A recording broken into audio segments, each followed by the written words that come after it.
Los Bodhisattva, capítulo cuarto. En el extremo oriente no hay templo grande o pequeño sin la estatua del Bodhisattva. Representa un hombre sin edad, con el rostro sereno y sin arrugas, sentado con las piernas entrecruzadas, sobre una corola de flores de loto, las manos casi abandonadas en el regazo, y las dos con el pulgar y anular unidos en el signo iniciático. El Bodhisattva es más que un maestro, es un mag, un guía llegado en la actualidad al vértice de una larga ascesis terrena. Tiene memoria de todas sus innumerables encarnaciones y puede ver las de los otros con su vista interior, llamada clarividencia, igual que el vidente, que ya dimos como ejemplo, que viviera en una comunidad de ciegos. El famoso tercer ojo no es más que esto, una superior facultad de ver el mundo espiritual, una especie de órgano inmaterial capaz de mirar en el remoto pasado y en el lejano futuro. El científico de nuestro tiempo sonreirá escéptico e irónico ante estas afirmaciones no sufragadas por pruebas demostrativas, pero esto se da por descontado y no tiene importancia. En la realidad, la ciencia, por sus intrínsecas necesidades, solo puede ser toscamente materialista hasta que descubra otra verdad eterna e inmutable, que aún está oculta en nuestras facultades intelectivas, la existencia en el subconsciente del hombre de una realidad extra, superracional y de su consiguiente fenomenología. Por ahora, todo lo que se refiere a esa realidad se considera manifestación del inconsciente perteneciente no a la psicología, sino a la parapsicología, un híbrido entre ciencia y superstición. Ningún maestro, naturalmente, se proclama bodhisattva. Son sus discípulos casi siempre después de su muerte los que le rinden este testimonio. El bodhisattva, en la escala de la evolución espiritual, es un vidente que encarna un espíritu altamente avanzado, un pionero que abre un camino y marca una vía, una guía que instruye e ilumina con la palabra y el ejemplo. Cada siglo, lo sepa o no, tiene sus bodhisattva. La mayoría de veces se trata de hombres simples, sin cultura o al menos sin erudición, que ejercen profesiones u oficios humildes y que son conocidos y amados por un restringido círculo de amigos, pero en el envoltorio de su cuerpo físico habita un espíritu extraordinario. Los bodhisattva no necesitan ser iniciados porque encuentran en ellos en el normal desarrollo de sus energías psicofísicas el gran conocimiento arcano. No necesitan apartarse del mundo ni esperar a los discípulos, porque el mundo con sus provocaciones no los contamina y los discípulos, como obedeciendo a un secreto reclamo, van a su lado. Los bodhisattva tienen un poder de iniciar a los adeptos y de conducirlos más allá del umbral de la muerte. Esta no es una prerrogativa de Oriente, sino de todos los continentes, y no solo de la antigüedad, sino también de este siglo nuestro, desconfiado y desmitificador. Tal vez todos los grandes guías de la humanidad, de los del pretérito remoto hasta a los de nuestros días, fueron y son bodhisattva. Definámoslo con palabras menos exóticas, grandes maestros o grandes iniciados. Sus palabras, conservadas en el patrimonio literario con la gran tradición oral de los pueblos, tienen el poder de hacer luz donde aún es de noche, ayudando al que escucha y aún a distancia de siglos o milenios de reencontrarse y reconocerse. Lo que el apóstol Pablo dice a propósito de la caridad se eleva hoy como entonces a un axioma inmutable. Esa caritas, diferente al pietas latina, es verdad absoluta, válida para siempre y gracias a la cual el hombre, practicándola al pie de la letra, cumple un largo camino por la senda de la propia evolución. Ahora bien, los grandes maestros de la humanidad, desde Moisés a Salomón, desde Hermes hasta Zoroastro, desde Krishna o Lao Tse, desde los sacerdotes de Osiris a los de Apolo, desde Pitágoras a Plutonio, desde Pablo de Tarso Orígenes desde el apóstol Juan a Apolonio de Tiana, desde Manes a Agostino, desde Alberto Magno hasta Cristian Rosacruz, desde Tridemius a Cagliostro, desde Paracelso a Rudolf Steiner, desde Swedenborg a Julian Klezmer.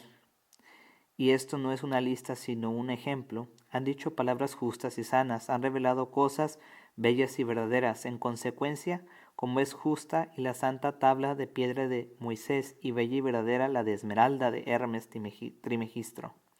De la misma manera, las afirmaciones de estos iniciados deben escucharse con la misma confianza.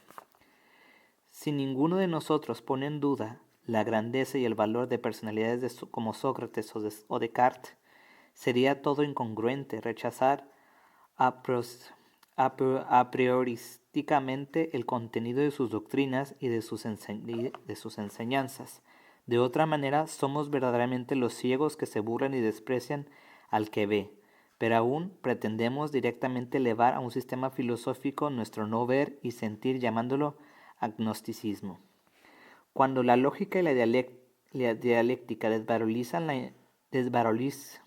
valorizan la intuición y la inspiración, se acortan las distancias, la amplitud de miras da lugar a la visión cercana, en las que ven los árboles pero no el bosque, luego las hojas y no la planta. Finalmente, una sola hoja o parte de ella es un fraccionamiento sin fin, como ocurre exactamente en las innumerables subdivisiones y especializaciones de la ciencia y la técnica contemporáneas. La grandeza de Platón reside en él, lo que en él con seguridad propone e impone el alma que lo escucha. Si su palabra se graba en el corazón y en la mente como una marca a fuego, significa que esa palabra es necesaria y veraz, y ha sido dada al momento justo para provocar un giro en el camino evolutivo del hombre. Con la afirmación de Steiner, muerto en 1925, la de Kremes, muerto en 1930. Por lo tanto, a estos guías debemos pedirles datos del mundo invisible. Han visto y pueden testimoniar. La indagación espiritual no es sólo deductiva. La verdad se revela siempre en un relámpago de intuición. Cada idea es una luz que de improviso se enciende en nuestro intelecto. No es raro que en las indagaciones judiciales el acusador llegue a individualizar al culpable, sin ninguna duda, pero pueda acusarlo por falta de pruebas. No puede acusarlo por falta de pruebas. En el campo del espíritu, las pruebas no tienen importancia, porque una vez individualizada, una verdad solo la vive y experimenta en el profundo de nosotros mismos. Las pruebas materiales o científicas seguirán aún a través de los años o siglos como ineluctable consecuencia. Rudolf Steiner, hablando en 1924 a los obreros de Gottingen, dice que la Tierra, para una mirada clarividente, no aprecia a un geoide liso o como sea la esfera ligeramente aplastada de los polos que describen todos los libros escolares, sino más bien como una pera redonda y nudosa. Y en efecto, los relevamientos efectuados por las ondas espaciales y por los astronautas han comprobado científicamente que la Tierra tiene una forma redonda e irregular. Aceptamos entonces a esos maestros, demos crédito a sus palabras y si nos dicen, por ejemplo, que en la Antártida hay ballenas blancas, no rechacemos la noticia solo porque nuestro texto de geografía no lo dice, o porque nosotros nunca las hemos visto. Tengamos confianza en ellos y luego con seguridad aparecerán sus pruebas. Los bodhisattvas saben mirarnos a los ojos y leer nuestra individualidad más secreta y profunda, casi como para proclamar un milagro. Con mayor razón, dejemos que miren también por nosotros más allá del velo de las cosas y escuchemos los que nos cuentan desde ese mundo mientras esperamos la necesaria verificación. Hola otra vez aquí en otro programa más del Triángulo Iniciático. El día de hoy vamos a hablar sobre la Atlántida. En el capítulo pasado hablamos sobre el Bodhisattva o Bodhisattva, el lo anterior de los misterios y doctrinas que hablamos sobre la Atlántida, capítulo 4. La Atlántida, capítulo 4. El continente de Atlántida conocemos por amplia aproximación la fecha de muerte. La de nacimiento, en cambio, junto con el desarrollo de su legendaria civilización, aún no ha entrado a formar parte de la historia y pertenece a ese pretérito remoto en el cual solo el tercer ojo, la vista espiritual de la clarividencia, puede echar miradas fugaces. Según el matemático Luigi Fantampie, todos los sonidos y todas las imágenes que se difunden y se dispersan en el éter son alcanzables y captables desde en los hiperespacios o espacios n dimensiones. La ciencia pues está teóricamente en condiciones de buscar y alcanzar un, un discurso de César en el Senado o en el fragor de la batalla de Waterloo. El día en el que el nuevo Marconi, aplicando la fórmula llamada galopante de Fantampie, sepa inventar un instrumento capaz de hacer oíbles y visibles en la Tierra las remontísimas vibraciones de los hiperespacios, podremos revivir en la telepantalla toda nuestra historia desde los oscuros orígenes hasta hoy.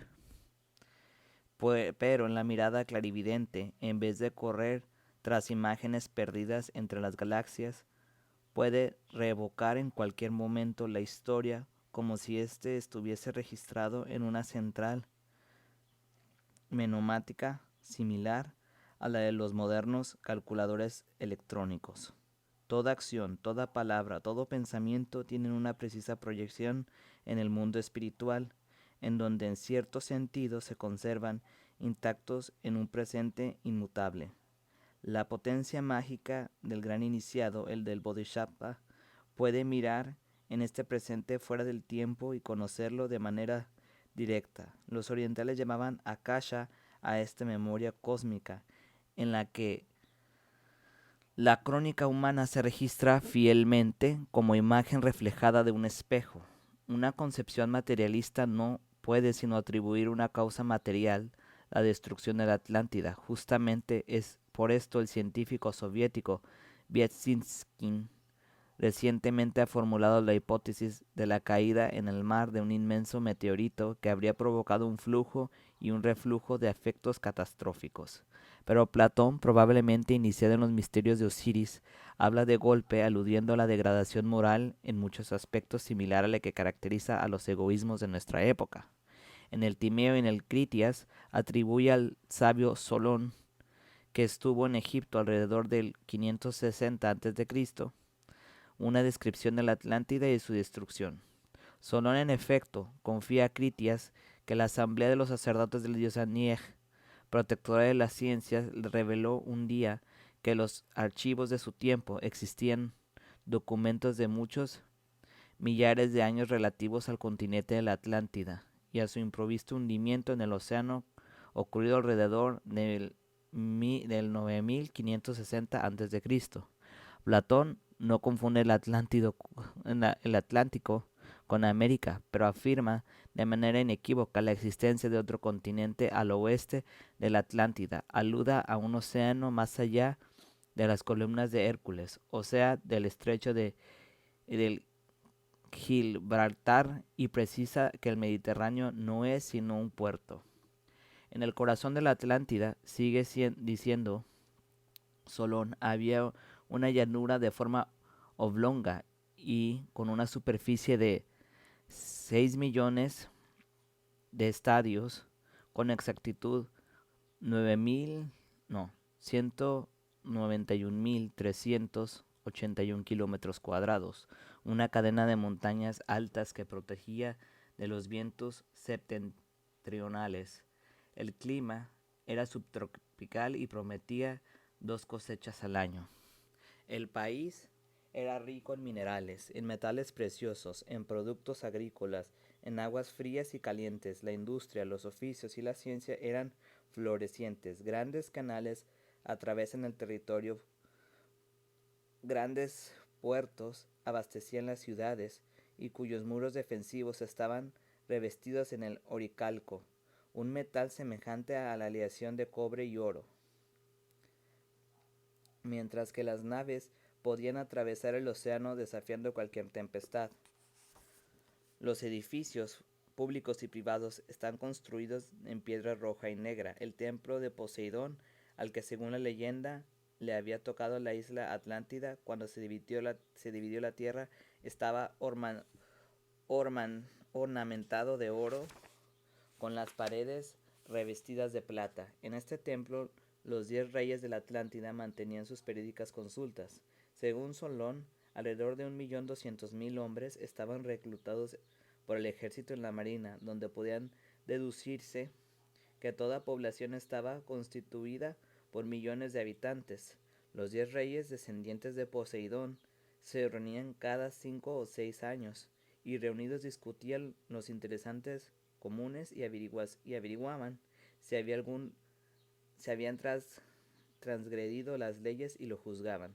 Celebrado el juicio, lo escribían en una tabla de oro y lo dedicaban a los dioses como recuerdo con sus túnicas, y tenían muchas otras leyes particulares acerca de las atribuciones de cada rey y sobre todo de no combatirse nunca entre ellos y ayudarse entre todos. De esta manera, siempre según las revelaciones de los sacerdotes de la diosa Nieg, el sabio Solón, pasaron felizmente muchas generaciones, hasta que en los días soberanos alcanzó la naturaleza divina que se identificaba en el desprecio de todo excepto la de virtud y en soportar pacientemente como una carga la mole de oro y otras posesiones. Pero cuando la esencia divina, que a menudo se mezclaba con la naturaleza mortal, se extinguió en ellos y prevaleció la naturaleza mortal, no pudiendo soportar la prosperidad presente, degeneraron. Platón describe eficazmente el pretérito de la decadencia moral que reduce al hombre de dominador a esclavo de las propias riquezas y las dificultades para ver y comprender el mal que anida en cada abuso de la riqueza cuando se transforma en un instrumento de poder. Solo los clarividentes, los bodhisattva, vieron las trágicas consecuencias de esta degradación moral y en silencio se prepararon para abandonar una tierra ahora condenada a la muerte. Y a los que sabían ver, esta es la precisa alusión a la clarividencia. Los reyes y todos los poderosos les parecieron abyectos por haber perdido la más bella de las cosas más preciosas, pero aquellos que no sabían ver la verdadera vida respecto a la felicidad los consideraron especialmente bellos y beatos, cuando estaban colmados de injusta arrogancia y prepotencia. Como hoy, por desgracia, la evaluación no corre, es como un viejo animal que procede con lentitud exasperante. El hombre aún no ha encontrado aquella virtud que consistía en la naturaleza divina de los habitantes de la Atlántida. Está aún inmerso en su naturaleza mortal, hecha de soberbia y arrogancia, pero Júpiter, el dios de los dioses que gobierna según las leyes, al haber comprendido, como el que sabe ver estas cosas, la degradación de una estirpe ya buena, pensó en castigarlos. ¿Para qué castigarlos? Se volverían mejores y convocó a todos los dioses en su más augusta sede que está en el centro de todo el universo, y ve todo lo que ha surgido del nacimiento, y al convencerlos les dijo: aquí termina incompleto el relato, no por razones contingentes, sino porque alguien, la ley, por ejemplo, personificada por Júpiter, detuvo a tiempo la mano del filósofo. La verdad se descubre poco a poco, gradualmente. Platón no tenía derecho a decir a gente aún no preparada como sus contemporáneos las ocultas razones por las cuales el dios de los dioses condenaba a un continente y toda una raza humana al suicidio, a la autodestrucción. En el curso de 2 milenios, la trágica realidad de la Atlántida se ha hecho cada vez más lejana y legendaria. Desde Platón hasta hoy, los científicos han descuidado cada vez más ese acontecimiento, relegándolo al campo de las sugestiones y supersticiones populares. A final del siglo XIX, la ciencia positivista directamente habría condenado el ostracismo del vocablo Atlántida como un inmerecedor de cualquier consideración seria. Con nuestro siglo empieza la rehabilitación de este pretérito remoto. Hasta la ciencia, colocada al frente a pruebas elocuentes, se ha visto obligada a ocuparse del tema. La exploración por medio del radar del fondo del océano Atlántico revela la existencia de una cima montañosa que se extiende de norte a sur justo en medio del océano. Las islas Azores podrían ser, pues, los picos de esas montañas sumergidas en el relato de Solón. Protegían la llanura central de los vientos, de los fríos del norte y las casas construidas en piedra roja. Siempre en la Azores de blancos terrenos calcáreos y de rocas volcánicas rojas y negras. Un miembro de la Academia de Ciencias de la URSS, Vladimir Otrubchev, afirmó que el reconocimiento subacuático de gran profundidad en la parte septentrional del Atlántico podría revelar bajo el limo ruinas de edificios y de otros restos de una antiquísima civilización. En 1955, otra científica soviética, Catalina Hermenegilder, escribía que la isla de la Atlántida, al encontrarse en el camino del continente del Golfo y al impedirle a esta corriente cálida alcanzar el Ártico, había sido la causa del llamado periodo glacial, del mismo modo como desde el 10.000 antes de Cristo más o menos, al hundirse y al dejar libre el camino al paso de la corriente cálida, había sido la causa del gran deshielo. En efecto, Groenlandia está cubierta por una capa de hielo del espesor de unos 1.600 metros que nunca se derrite, mientras que Noruega, situada en la misma longitud, conoce una floreciente vegetación estiva. La historia geológica de la Tierra es rica en sorpresas, ciudades que el mar devora poco a poco. Basta con pensar en Etrusca, Espina y en su civilización sepultada en el Adriático, e islas que desaparecen de improviso o vuelven a emerger como consecuencia de terremotos o erupciones volcánicas. No es imposible, pues, que parte de la isla de la Atlántida antes o después vuelva a florecer, pero si un día se produce un acontecimiento, las pruebas arqueológicas no podrían sino darles la razón a todos los videntes que en el curso de 2 milenios siempre han visto y conocido un mundo desaparecido. Rudolf Steiner, en su crónica Akasha, describe la larga y extraordinaria evolución de los pueblos de Atlántida, después de la desaparición de otro continente llamado Lemuria.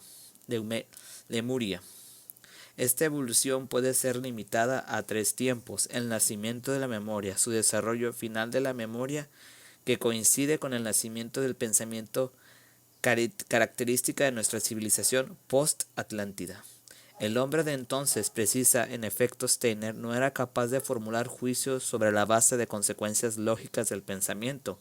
En él estaba extraordinariamente desarrollada la memoria, que no se refería solo a las propias experiencias, sino también al de sus progenitores. Cada individuo, frente a cualquier caso que la vida cotidiana podía presentarle, buscaba dentro de él, en una memoria hereditaria, los medios y modos con los que había resuelto ese mismo caso en una época precedente, fuera por él o por sus antepasados. La escuela, si así podemos llamar a la enseñanza de los que los adultos impartían a los niños se limitaba a aplicar una solución a cada caso posible. En consecuencia, la sabiduría pertenecía por derecho al que había vivido mucho y por lo tanto conocido y resuelto el mayor número de casos. Desde el remotísimo comienzo de la era de Atlántida, cuando el cuerpo físico del hombre era muy diferente del nuestro, hasta el trágico final de esa época y de esa raza humana, un largo itinerario marca las etapas de una civilización en rápida evolución: el conocimiento y el uso de metales, el conocimiento y el uso de palabras, el conocimiento y el uso de plantas y de las fuerzas vitales o etéricas encerradas en cada planta. Entidades más evolucionadas que el hombre, pertenecientes a jerarquías espirituales sin cuerpo físico, ayudaban al hombre de la Atlántida en su desarrollo, imprimiendo en su memoria el modo de realizar los instrumentos necesarios para su evolución. Y es aquí el hombre aprendió de estas fuerzas a utilizar energía contenida en el reino vegetal, como nosotros utilizamos mediante la combustión, la contenida en las sustancias minerales. En cada semilla, en efecto, contiene una energía vital que le permite abrirse y transformarse en planta. Nunca nos preguntamos por qué misteriosos caminos el grano hace aparecer en la zona endurecida por el hielo una tenue, tiernísima brizna de hierba, una fuerza desconocida como un verdadero bombardeo atómico. Está aprisionada en la punta de cada brote para abrirlo hacia la luz. Esta fuerza que nosotros solo podemos intuir, en cambio, era familiar para el hombre de la Atlántida, que la utilizaba para volar. Según los Bodhisattva, empleaba la fuerza encerrada en las plantas como propelente capaz de impulsar y sostener en el aire un vehículo, probablemente en la forma de ojiva, en el que se desplazaba por la tierra y mar hasta las lejanas orillas de otro océano, en el territorio de los Olmecas y en el corazón del Mediterráneo, del país de los vascos, de Etruria y Egipto. Estos quieren significar antes que nada de las pirámides de los mayas y de los egipcios. Testimonio de una idéntica civilización partiendo de la Atlántida se proyectó hacia los 4 puntos cardinales. Nuestra civilización final definitivamente ha conquistado el reino mineral. No existe fenómeno que no pueda repetirse en el laboratorio. La mayor parte de los minerales y de las piedras preciosas puede ser creada artificialmente por nuestros científicos, que han arrancado el átomo, el secreto de su microscópica estructura similar al inmenso macrocosmos.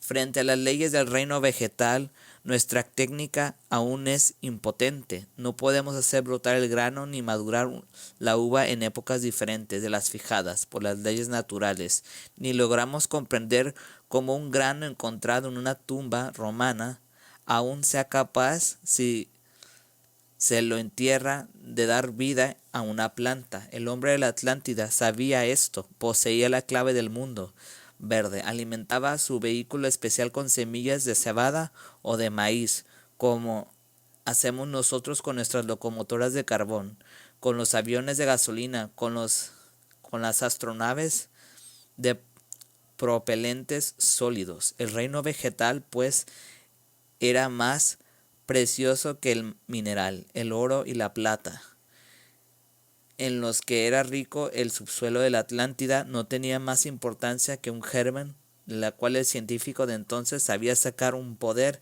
energético capaz de levantar a un hombre de la tierra. Todo, pues, si volvemos a la descripción de Platón, sucedía en el mejor de los mundos. El hombre se preocupaba por ejercer la virtud, soportado con una necesaria incomodidad del bienestar que se derivaba de la riqueza. Era consciente de que no tenía derecho a la felicidad hasta que en el mundo no existiera la infelicidad de alguien, aunque fuera desconocido para él, y en esto consistía la naturaleza divina, que componía la mayor parte de la individualidad. Cuando empezó a mirar el oro con deseo, desear solo el propio bien, a decir yo en vez de nosotros, empezó el proceso de degradación que Platón atribuye a una contaminación de la naturaleza moral, en prejuicio de la naturaleza divina. Hubo guerras, primero fue y luego dentro del mismo continente de la Atlántida. Los sacerdotes de la diosa Neith le contaron a Solón una guerra contra Atenas que concluyó con la derrota de los invasores atlántidos. ¿Sí? Siempre es breve, pero al paso de las guerras externas a las internas, cada país del mundo tiene una experiencia directa sobre esto, y con los instrumentos de construcción, el alcance de la mano, confinados de destrucción, el alcance de la mano, confiados solo a la conciencia del que gobierna. Es fácil cuando los gobernantes han perdido la más preciosa de las cosas, o sea, la virtud, apretar un botón y provocar la catástrofe. Esto es lo que sucedió hace 12.000 años. Es lo que sucederá antes y después en nuestra civilización post-atlántida, cuando una mano irresponsable aprieta el botón para provocar la catástrofe atómica. Los raros supervivientes empezaron desde el principio, desde la nada, obedeciendo solo a los instintos inseguros, como volvieron a empezar los pocos escapados a la lluvia de fuego y de agua cuando la isla de la Atlántida se hundió en el océano. Utnapishtim, uno de los sobrevivientes, según la leyenda, tenía 3/4 partes de la naturaleza divina y 1/4 de la naturaleza moral. Noé, que se salvó en el arca lleno de animales, era un hombre justo que anteponía la virtud a cualquier cosa. Otros justos también, con mezcla de naturaleza divina, llegaron a otras tierras, y cada uno, a su modo, sacó del trágico evento una enseñanza que transmitió religiosamente a sus descendientes. Así empezó una nueva era, y para que del feliz pasado no quedara de la memoria, tenemos como símbolo, signo de ebriedad de Noé, olvidar la edad de oro, cuando los hombres vivían en paz entre ellos, no tener nostalgia, no mirar hacia atrás, sino buscar hacia adelante, en el futuro aún inexistente, una nueva revelación de Dios, desarrollar en nosotros una divina semejanza, como una nueva naturaleza. Bueno, esto en sí ha sido todo, no sé, pues viene en muchas partes, ¿no? Como esta parte de Júpiter, me imagino que se refiere al tiempo, ¿no? Al transcurrir de los años, o no sé. Pero bueno, eso fue lo de la civilización de la Atlántida, así como la nuestra, que algún día va a llegar a su fin.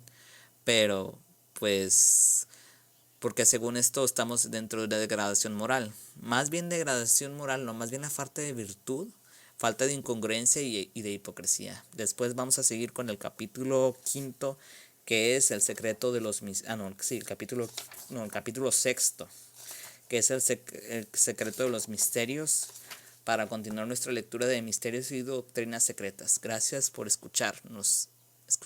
Nos escuchamos y leemos en la próxima. Bye bye.